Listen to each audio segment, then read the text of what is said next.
Hello everybody, welcome to our first WWE video where this week we'll be talking about what's going on in WWE. Polo, what's been going on?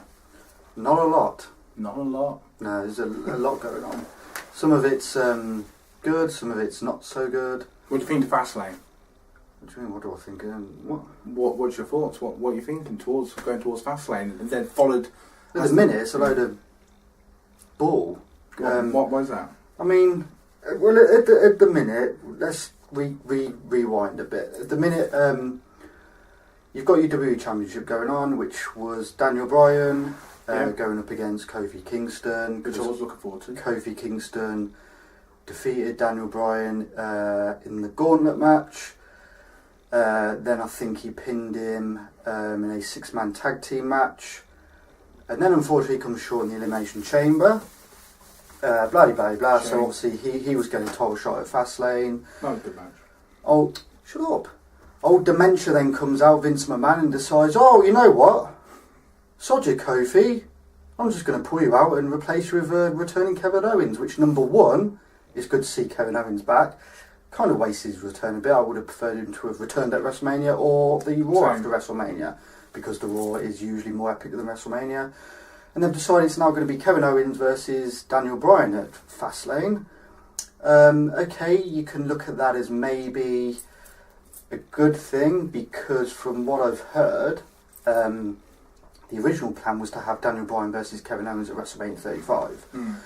But now that that's happening at Fastlane, maybe are they then going to save Kofi versus Daniel Bryan at WrestleMania 35, or are they going to have a triple threat match, Kevin Owens, because Kevin Owens isn't going to win at Fastlane. Somebody's going to get involved, and then Daniel Bryan will lose the match by DQ, title won't change hands, Kevin Owens will get a rematch, just like everybody does. You always get a rematch. If you're lucky, you get about 8,952 rematches. So he'll probably get his rematch at WrestleMania, and they'll probably add Kofi into it at some point. Very true. So there's a hell of a lot going on then. Yeah. Yep. I'm saying I'm looking forward to Fastlane. As most of you probably know, the matches could change at any moment, depending on what mood Vince is in and the producers of WWE. But obviously, that's a minor milestone to the grandest stage of them all, which goes back to New York, WrestleMania. And obviously, I mean, that could go in any direction now, isn't it? We're literally, 3 or 4 weeks away? Yeah, about... And it literally could go anywhere, couldn't it? Yeah, in about a week's time, we'll be about, it'll be a month away, and they've only got 2 matches so far. And one of them's already changed, because Becky Lynch is no longer in the match, which that'll be clearly a triple threat, because Vince has heard that the crowd don't want it to be a triple threat, so he's made it a triple threat, or he will make it a triple threat. I can't help thinking that will just end up being a triple threat match. Yeah, Becky will somehow get back in it somehow. Yeah. Becky's on fire. Can I just say, Becky Lynch, I think, is the hottest thing, and when I mean hottest thing, I mean the sense of not visually. Yeah, I just mean like in crowd pops, in the sense just the hottest superstar at the moment. I think she just gets the biggest pop. I think she's the most interesting. I think I almost, boldly saying this, almost get a bit of an Attitude Era feel from her. Like I haven't seen this sort of WWE superstar in a long time. Yeah, well, even feels like it's the women's era. Stone Cold's even said that he reminds. Oh, has he? Yeah, he's even said it, like getting taken away in handcuffs and causing riots and not really. Do you get what I mean? Yeah, like she's not helping herself, which is what Stone Cold did. Yeah. All to get which you makes her better. To get your WrestleMania match, Becky, all we need you to do is apologise. She doesn't do that.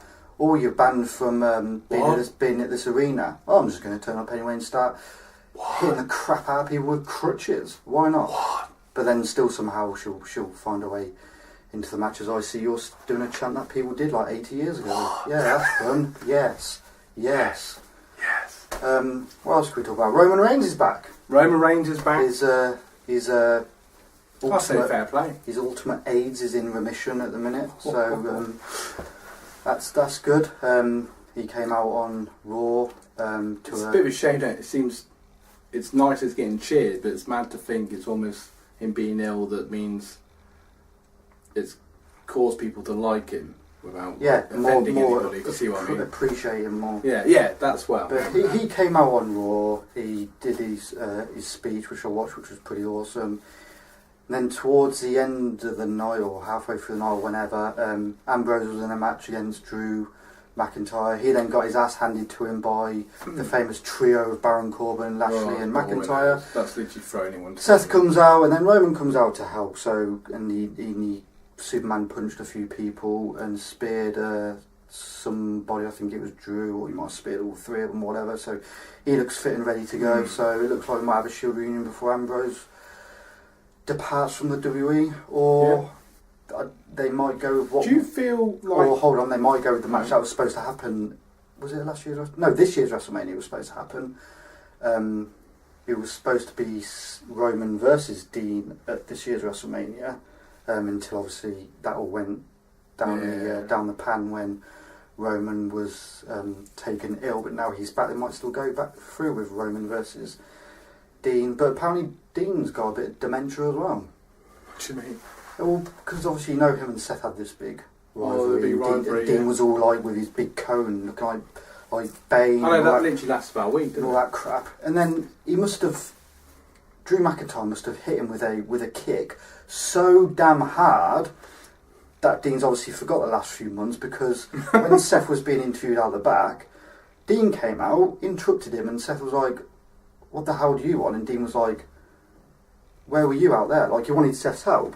And Seth was like, "What, have you lost your mind?" Dean just basically stared at Seth and just went, "Meh," and just walked off.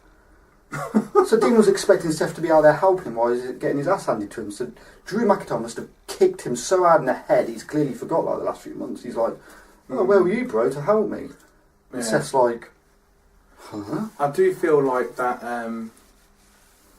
that stable's been thrown together by literally just, we don't know what to do with these people, so they're Drew, the stable. Drew Corbin and... But I do find it annoying because Drew McIntyre, if I said that right, I do feel like he was going to get a push, like be the next big thing. Like, I really feel like we need a few more people that are making the Attitude Era feel.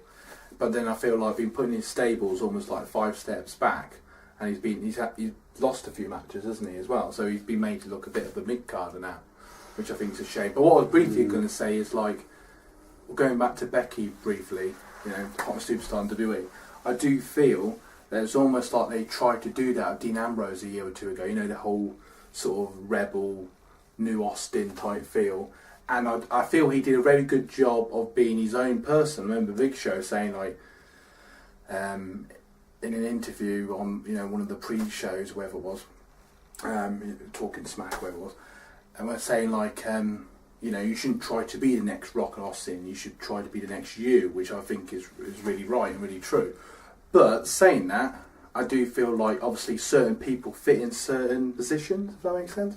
So it's obviously, there, at some point a year or so ago, trying to do that with Dean, but in the nicest possible way. He was very good at doing the whole, you know, I've got Dumbledore as well, to be fair.